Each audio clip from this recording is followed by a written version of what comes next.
The holographic display flickered with the crimson warnings that had become all too familiar aboard the Defiance. Captain Adnan Malik studied the tactical readout, with the calm precision that had kept his crew alive through 3 years of exile. Beside him, Commander Diana Chen monitored the communication arrays, her fingers dancing across the control surfaces with practiced efficiency. "Another probe, sir," Diana reported, her voice steady despite the implications. "Vorthon design scanning our perimeter defenses." Adnan nodded grimly. The Galactic Council had made their intentions clear when they voted 847-3 to expel humanity from civilized space. Too aggressive, they claimed. Too unpredictable. Too dangerous to the established order that had governed the galaxy for millennia. What they hadn't anticipated was what humans would accomplish when left to their own devices. "Time until the delegation arrives?" Adnan asked. 6 hours, 17 minutes, Diana replied. She paused, then added with a hint of irony. "The same species that declared us barbaric warmongers are now requesting an audience." The irony wasn't lost on either of them. 3 years ago, Adnan had been a decorated officer in the Council's Joint Fleet, and Diana had been a promising xenobiologist working on peaceful first contact protocols. Now they commanded humanity's most advanced starship in what had become known as the Human Exodus Fleet. When the Council had banished humanity beyond the Outer Rim, they'd expected the species to fragment and die in the hostile unknown regions. Instead, they'd found something the galaxy's ancient civilizations had forgotten: the drive to not just survive, but to thrive. "Status report on the colonies?" Adnan requested. Diana's console lit up with data streams from across human space. New Geneva reports successful terraforming of their third moon. The mining operations at Prospector's Point have exceeded projected output by 300%. "And, sir?" She paused, a smile creeping across her face. "The research station at Kepler's Gate just confirmed successful testing of the quantum fold drive." Adnan allowed himself a brief smile. While the Council species had spent centuries refining existing technologies and maintaining their static positions, humanity had been forced to innovate. The quantum fold drive alone represented a technological leap that would make human vessels capable of crossing the galaxy in weeks rather than months. "Incoming transmission," Diana announced. "It's Ambassador Kethvar of the Vorthon hegemony." The main view screen shimmered, revealing the crystalline features of the Vorthon ambassador.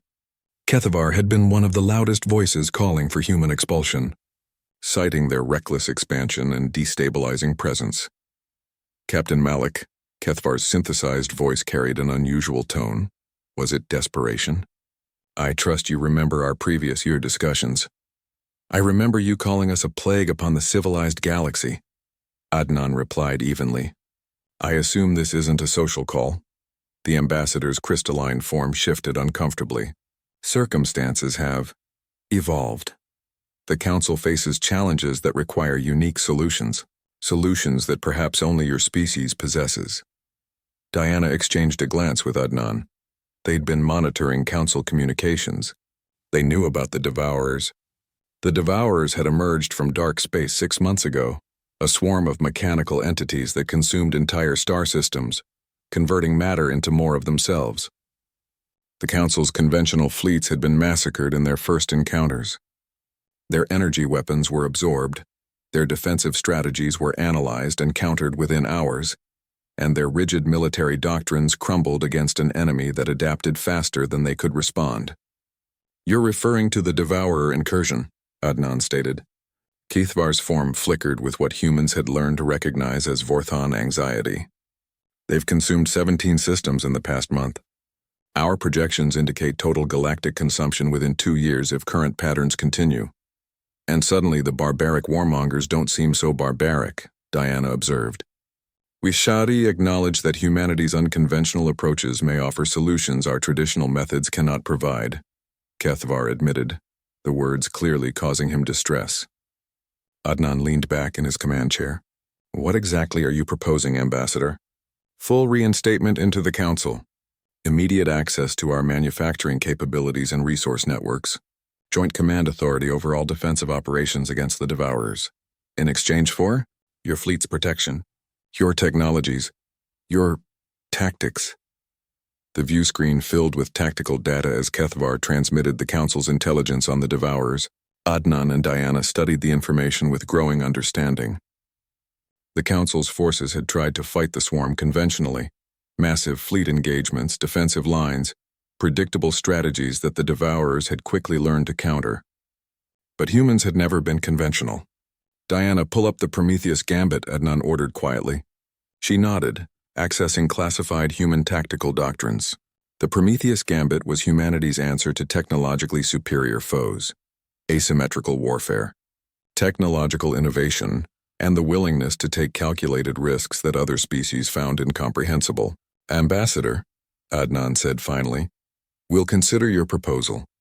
But understand something, if we do this, we do it our way. No council oversight, no committee decisions, no political considerations. You wanted a galaxy without humans. Now you need humans to save that galaxy." Kethvar's crystalline features seemed to dim. "What are your terms?" "Full autonomy for human space, recognition of our territorial claims, and permanent voting rights in the Council, not as junior members but as equals. The Council will accept, or the Council will be devoured." Diana interrupted. "Those are your options." As if summoned by her words, proximity alarms began sounding throughout the ship.